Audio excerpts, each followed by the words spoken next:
Hello everyone, welcome back to my channel pharmacy hunter. तो बेटा क्या है, आज चैप्टर 5 के बारे में डिस्कशन करेंगे। चैप्टर 5 है आपका drugs acting on central nervous system, जिसके अंदर मैंने इन्हें यूनिट वाइज क्लासीफाइड कर रखा है अपने। इसमें 4-5 यूनिट हैं, जैसे एनेस्थेटिक्स है, सेडेटिव एंड हिप्नोटिक्स है, एंटी डिप्रेसेंट एजेंट हैं जो पढ़ने हैं। तो फर्स्ट यूनिट में हम एनेस्थेटिक्स के बारे में पढ़ेंगे। जो एनेस्थेटिक्स में आपको ड्रग्स पढ़नी है, थायोपेंटाल सोडियम पढ़ना है, केटामाइन पढ़ना है, हाइड्रोक्लोराइड प्रोपोफॉल पढ़ना है। ठीक है, इसके बाद पहले प्लीज़ बेटा एक बार चैनल को सब्सक्राइब करें जिन लोगों ने नहीं कर रखा है। तो देखो डेफिनेशन देखते हैं, डेफिनेशन क्या कहती है। Anaesthetics are those pharmaceutical agents which are use to produce a local or general loss of sensation including pain. Anaesthetics वो फार्मास्यूटिकल एजेंट्स होते हैं जो बेटा क्या प्रोड्यूस करते हैं, local or general of sensation, मतलब कि जो बॉडी में सेंसेशन होता है उसको लॉस करते हैं, इंक्लूडिंग पेन वगैरह होता है उसको भी रिड्यूस करेंगे। ठीक है, अब यहाँ पे बात आएगी जनरल और लोकल है क्या चीज़। तो बेटा मैं बताता हूँ अब आगे जनरल और लोकल है क्या चीज़। एनेस्थेटिक्स को हमने क्लासीफाइड कर रखा है टू कैटेगरीज में। एक तो जनरल एनेस्थेटिक्स होते हैं और एक लोकल एनेस्थेटिक्स होते हैं। हिंदी वाले स्टूडेंट्स अपने नोट्स बनाते हुए चलना हिंदी में अपने। ठीक है, जनरल एनेस्थेटिक्स देखो क्या होता है। तो बेटा जनरल एनेस्थेटिक्स होते हैं are the agents which produce reversible loss of sensation and consciousness. इस कंडीशन में क्या होता है बेटा, जो हम फार्मास्यूटिकल एजेंट्स जो यूज़ कर रहे हैं, जो लॉस ऑफ सेंसेशन होता है या कॉन्शियसनेस होता है, वो क्या होती है, रिवर्सिबल होती है। और लोकल एनेस्थेटिक्स को हम जो यूज़ करते हैं वो एक मतलब कि स्पेसिफिक बॉडी का जो एरिया होगा, पर्टिकुलर पार्ट जो होगा, जैसे हमें अपने हाथ में कोई सर्जरी करनी है छोटी सी, तो हाथ वाले जिस एरिया पे हमने कट लगाना है वहाँ पे उसको अप्लाई कर देंगे। तो मतलब वो एक पर्टिकुलर पार्ट पे अप्लाई किया जाएगा और ये तुम्हारा loss of sensation and consciousness के लिए यूज़ करें। मेनली जनरल एनेस्थेटिक्स को हम मेजर सर्जरी के केस में यूज़ करते हैं और लोकल एनेस्थेटिक्स को माइनर सर्जरी के केस में यूज़ करते हैं। डिफरेंस बिटवीन हमने आगे बता रखा है क्या है। First of all general anaesthetics की देखो स्टेजेस होती हैं। क्या क्या स्टेजेस होती हैं जनरल एनेस्थेटिक्स की। During the administration of general anaesthetics it is necessary to control the depth of anesthetics which is related to dose. The progress of anaesthesia divided into 4 stages. जो stages हैं general anaesthetics की, हमने उसको 4 stages में divide कर रखा है। देखो क्या कौन कौन सी हैं। सबसे पहले आएगी स्टेज ऑफ एनाल्जेसिया।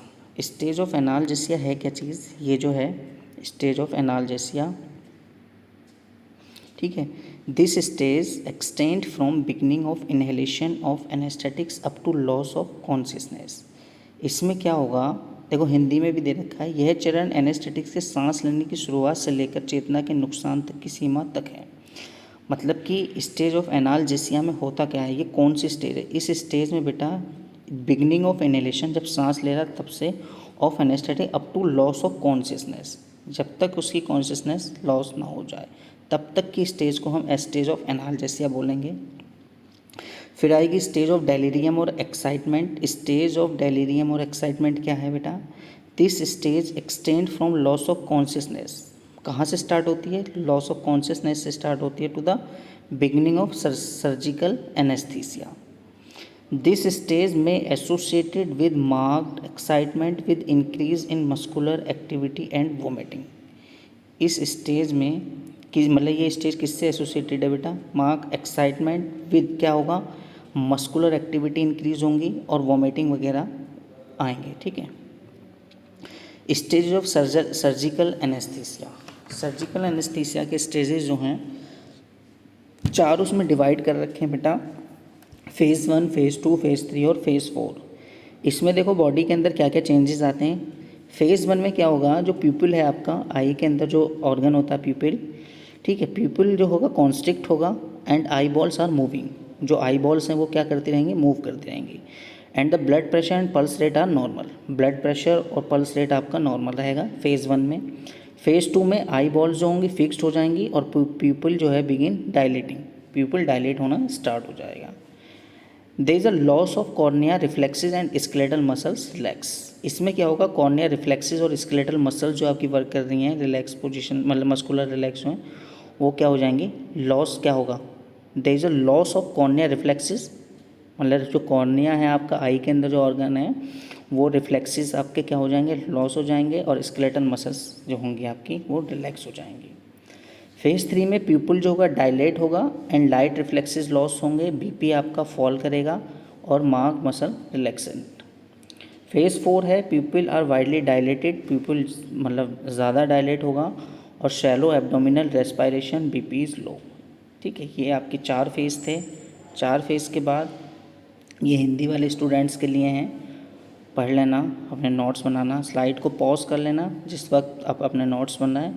ठीक है, फिर है stages of medullary paralysis. Stages of medullary paralysis में क्या होगा बेटा, it is seen only with overdose. ये कब देखा जाएगा, जब तुमने एनेस्थेटिक्स की डोज क्या कर दी है, ओवर कर दी है, ज़्यादा कर दी है। It is the stage of medullary depression. इसमें क्या होगा, मेडुलरी डिप्रेशन होगा, लेस एक्शन ऑफ ब्रीदिंग, सांस आना कम होगा, सर्कुलेशन फेलियर होगा और डेथ के चांसेस हो जाएंगे। फिर हम क्लासिफिकेशन पढ़ेंगे जनरल एनेस्थेटिक्स का, मेनली 2 नंबर में पूछ लेते हैं कभी कभी। तो क्लासिफिकेशन ऑफ जनरल एनेस्थेटिक्स को 2 पार्ट में बांट रखा है। फर्स्ट है इनहेलेशन एनेस्थेटिक्स, दूसरा है इंट्रावेनस एनेस्थेटिक्स। इनहेलेशन एनेस्थेटिक्स के अंदर 2 पार्ट में डिवाइड कर रखा, वॉलेटाइल लिक्विड और गैसेस। वॉलेटाइल लिक्विड्स के एग्जाम्पल आपको पढ़ने हैं, ईथर, हेलोथेन, इनफ्लोरेन और आइसोफ्लोरेन। गैसेस के अंदर एग्जाम्पल नाइट्रस ऑक्साइड और साइक्लोप्रोपेन पढ़ना है। देन इंट्रावेनस एनेस्थेटिक्स के एग्जाम्पल जो हैं वो थायोपेंटोन, प्रोपोफॉल जो कि नॉन वोलेटाइल एनेस्थेटिक्स है, और कीटामाइन और बेंजोडाइजेपिन। ये आपको क्लासिफिकेशन बेटा अच्छे से पढ़ना है क्योंकि 2 नंबर में एग्जामिनेशन टाइम पे पूछ लेते हैं। इसके बाद लोकल एनेस्थेटिक्स आएगा। लोकल एनेस्थेटिक्स क्या है, तो देखो लोकल एनेस्थेटिक्स की डेफिनेशन जो है, local anaesthetics are drugs which block conduction of impulse in nerves. ठीक है, जो किसको इम्पल्स को, मतलब कौन सी किस चीज़ को ब्लॉक करेगा, जो इम्पल्स हैं, जो आपकी नर्व्स हैं उनके अंदर जो कंडक्शन ऑफ इम्पल्सेस है उसको क्या कर देगा, ब्लॉक करेगा। When applied locally and produce loss of sensation of pain from localised area. जब हम इसको अप्लाई करेंगे किस पे, लोकली, मतलब पूरी अपनी जहाँ पे भी हमें अपना थोड़ा बहुत परफॉर्म करना, माइनर सर्जरी वगैरह, वहाँ पे हम इसको अप्लाई कर देते हैं और उससे क्या होगा, लॉस ऑफ सेंसेशन या पेन वगैरह लोकलाइज्ड एरिया। क्लासिफिकेशन है आपका लोकल एनेस्थेटिक्स का, तो इसको क्लासीफाई देखो किस तरह से कर रखा है, ईस्टर, अमाइड्स और मिसलेनियस। ईस्टर्स के अंदर आपको ईस्टर ऑफ बेंजोइक एसिड्स में एग्जाम्पल जो है वो कोकेन याद रखना है, और ester of para-amino benzoic acids के अंदर एग्जाम्पल जो है आपको प्रोकेन और बेंजोकेन याद रखना है। देन उसके बाद अमाइड्स से, अमाइड्स में 2 क्लास बटी हुई हैं, एनिलिड्स अमाइड्स और दूसरा है non annelids amides. Amides, annelids amides के अंदर एग्जाम्पल जो याद रखना, जाइलोकेन जो कि हम लिग्नोकेन और लिग्नोकेन से जानते हैं। दैन बी है नॉन एनिलिड्स एमाइड्स जो कि क्या, चिनकोकेन के नाम से याद करना है। लास्ट बचेगी मिसलेनियस कैटेगरी, तो मिसलेनियस कैटेगरी के अंदर जो एग्जाम्पल हैं आपके फिनॉल, यूजिनॉल और बेंजाइल अल्कोहल वगैरह आपको याद रखने हैं। फिर मैं आपको पहले ही बताया था जब मैंने स्लाइड स्टार्ट की थी कि जनरल एनेस्थेटिक्स और लोकल एनेस्थेटिक्स में कभी कभी आपको मतलब डिफरेंस पूछ लेते हैं, तो बेटा डिफरेंस देखो। Site of action general anaesthetics का कहाँ होगा, सेंट्रल नर्वस सिस्टम पे होगा, लोकल एनेस्थेटिक्स का पेरिफेरल नर्व्स पे होगा। Route of administration general anaesthetics का इनहेलेशन होगा या इंट्रावेनस होगा, और लोकल का टॉपिकल एप्लीकेशन या local injections. Mechanism of action of general anaesthetics, ये क्या करेंगे, एक्सोनल कंडक्शन को ब्लॉक करते हैं और ये साइनेप्टिक ट्रांसमिशन को डिप्रेस करते हैं, लोकल एनेस्थेटिक्स। कॉन्शियसनेस में जनरल एनेस्थेटिक में लॉस्ट होता है और इसमें अनअल्टर्ड होता है। ठीक है, एरिया ऑफ बॉडी इन्वॉल्व, कौन कौन से बॉडी मतलब एरिया इन्वॉल्व होते हैं जनरल एनेस्थेटिक्स में, पूरी बॉडी, हॉल बॉडी, और लोकल एनेस्थेटिक में रेस्ट्रिक्टेड एरिया। मेजर सर्जरी में प्रीफर्ड मतलब यूज़ करते हैं हम इसमें, और माइनर सर्जरी के मेजर सर्जरी के में लोकल एनेस्थेटिक्स को हम यूज़ नहीं करते। माइनर सर्जरी के केस में हम इसको जनरल एनेस्थेटिक्स को यूज़ नहीं करेंगे और लोकल एनेस्थेटिक्स को हम इसको यूज़ करेंगे माइनर सर्जरी के केस में। अब बेटा ड्रग्स पढ़नी है। ड्रग्स देखो आपको जब मैंने अपना पहला वीडियो बनाया था जिसमें मैंने सिलेबस आपको बताया है, मैंने एक चीज़ बताई थी, जिस ड्रग के ऊपर स्टार टैग होगा उस स्टार टैग ड्रग्स को आपका chemical structure, chemical name, mechanism of actions वगैरह मैंडेटरी होंगे, ये तो पढ़ना ही पढ़ना है। और जिस ड्रग पे आपका स्टार टैग नहीं होगा आपको उसका केमिकल स्ट्रक्चर और केमिकल नेम स्किप कर देना है। तो बेटा थायोपेंटाल सोडियम जो ड्रग्स है आपकी स्टार टैग ड्रग है, इसका आपको केमिकल स्ट्रक्चर पढ़ना है। केमिकल स्ट्रक्चर अच्छे से समझना क्योंकि मेन इंपॉर्टेंट होता है, एग्जामिनेशन टाइम पे बच्चे भूल जाते हैं। तो बेटा क्या करना है ये है आपका थायोपेंटाल सोडियम का chemical structure. First of all आपको देखो केमिकल स्ट्रक्चर बनाना आना चाहिए। ये हमने पहले तो बना रखी है, एक साइक्लोहेक्सेन रिंग बनाई। रिंग बनाने के बाद हमने इसमें अमाइड लिंकेज किया, ठीक है, मतलब ग्रुप्स अटैच करें। अटैच करने के बाद सबसे पहले जब इतना बनाना सीख जाएंगे, ये चैप्टर 4 में डिस्कस करेंगे कि ये बनता कैसे। मतलब कि साइक्लो एल्केन्स वगैरह पढ़ना पड़ता है, पूरा एल्केन्स पढ़ना है, रिंग कंपाउंड्स वगैरह, एरोमेटिक कंपाउंड्स, एराइल कंपाउंड्स, इसको पढ़ना पड़ेगा। उसके बाद से आपको स्ट्रक्चर अच्छे से समझ में आ जाएगा। इतना तो 12th में पढ़ रखा है कि ये 6 मेंबर्ड रिंग है। इसकी अब नंबरिंग कहाँ से करेंगे बेटा। नंबरिंग आपको सबको पता है कि नंबरिंग हम पहले प्रेफरेंस जो देते हैं एक तरह से हम वहाँ से देते हैं जहाँ से ग्रुप, मतलब किसी भी रिंग के अंदर जहाँ पे ग्रुप हमारा पास पड़े, ठीक है। तो देखो नंबरिंग में कहाँ से स्टार्ट कर रहा हूँ, ये इसको 1 मान लेंगे, इसको 2 मान लेंगे, इसको 3, इसको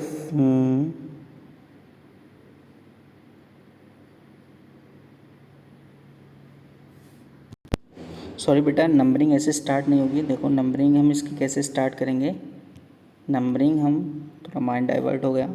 देखो नंबरिंग हम स्टार्ट करेंगे इसकी यहाँ से 1, यहाँ से 2, 3, 4, 5 और 6, ये हमने नंबरिंग करी। वैसे इतनी नंबरिंग इम्पोर्टेंट नहीं होती है क्योंकि आप IUPAC नोमेनक्लेचर पहले से पढ़ लेते हैं, बस जो मेन होती है उसको याद रखना होता है। अब देखो हमने ये नंबरिंग कर ली। करने के बाद अब हम ये देखेंगे कि हम इसका नाम कैसे करें, नामकरण कैसे होगा। तो बेटा देखो 5 पोजीशन है आपकी, 5 पोजीशन पे ये क्या लगा हुआ है, तुम्हारा पूरा इथाइल ग्रुप लगा हुआ है।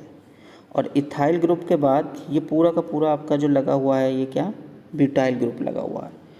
इसकी नंबरिंग देख लो कैसे करना। इसको भी जो कार्बन की संख्या थे 1, इसको 2 मान लेंगे, इसको 3 मान लेंगे और इसको 4 मान लेंगे ऐसे। तो 4 मतलब कि 4 कार्बन की चेन हो गई है ये।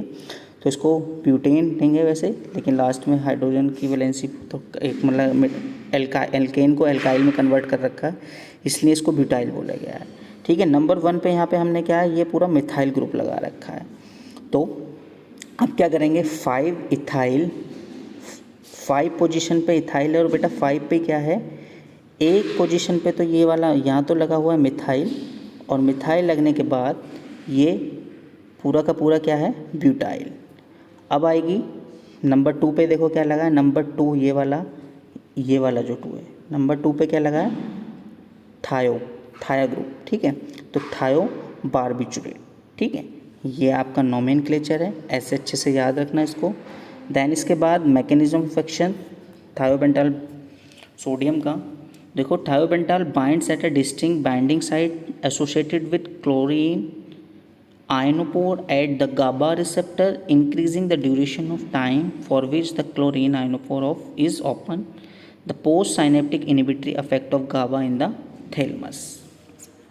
जो आपका थायोपेंटाल सोडियम है बेटा, वो ड्रग बाइंड होगी किस, अपनी बाइंडिंग साइट पे जाके बाइंड होगी। बाइंड होने के बाद जो Cl आइंस जो आइनोपोर्स हैं गाबा रिसेप्टर पे, वो क्या, उनका टाइम जो है, ओपनिंग टाइम जो है वो क्या होगा, increase the duration of time for which chlorine ionophore is open हो जाएंगे वो।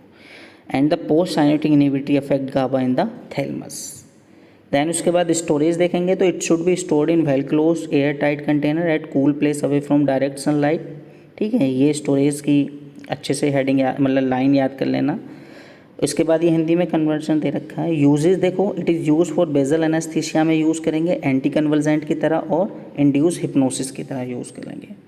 फार्मास्यूटिकल प्रिपरेशंस जो है इसकी, thiopental sodium injection IP, USP, BP तीनों ही बनाते हैं। IP means Indian pharmacopoeia, USP means United States of pharmacopoeia and BP means British pharmacopoeia.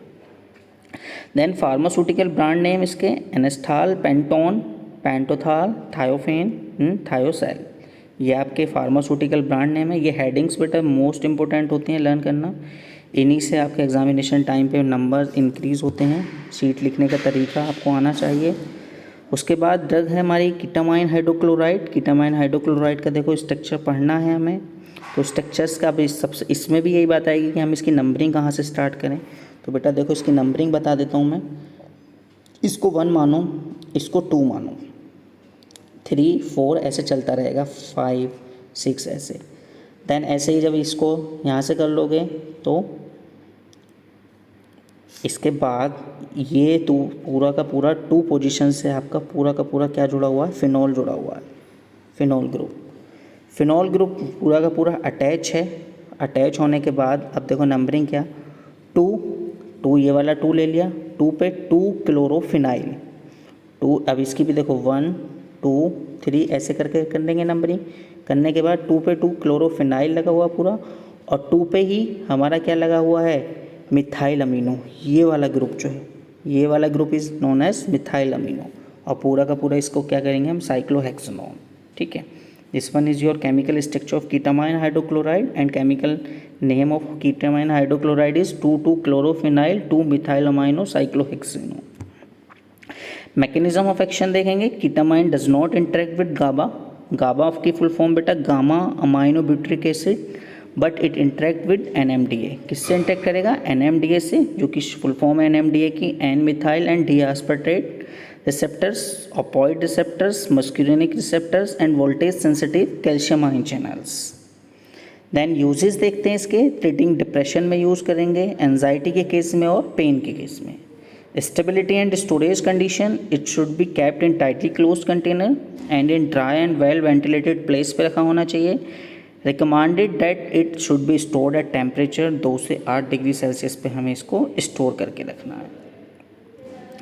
Then pharmaceutical formulation बेटा, इसके लिक्विड सॉल्यूशंस अवेलेबल होते हैं ओनली, और फार्मास्यूटिकल ब्रांड नेम जो मार्केट में अवेलेबल होंगे वो आपको मिल जाएगा केटलर के नाम से, एंकेट के नाम से, कीटामाइन के नाम से और वर्केट के नाम से। ये हिंदी वाले देख लेना। उसके बाद लास्ट ड्रग है इस चैप्टर की, प्रोपोफॉल। प्रोपोफॉल में देखो, प्रोपोफॉल जो है class of hypnotics alkyl frown derivatives की ड्रग है आपकी। मैकेनिज्म ऑफ एक्शन देखना है इसका, केमिकल स्ट्रक्चर, केमिकल नेम आपको इसका नहीं पढ़ना। The action of propofol involves a positive modulation of inhibitory function of neurotransmitter gamma amino butyric acid, ठीक है, through GABA receptors. Use to put you to sleep and keep you asleep during general anesthesia for surgery और other medical procedures के case में हम इसको use करेंगे। Stability and storage condition, stored between temperature 4 से 22 degree के बीच में हमें इसको स्टोर करके रखना है।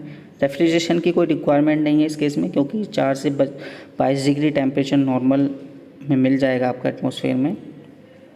फार्मास्यूटिकल फॉर्मुलेशन इमल्सन मिल जाते हैं मार्केट में, सस्पेंशन, इंजेक्टेबल्स मिल जाएंगे इसके, इंजेक्शंस वगैरह, और ब्रांड नेम आपको मिल जाएगा प्रोपोवेन के नाम से या डिप्रीवैन के नाम से, मार्केट में अवेलेबल है।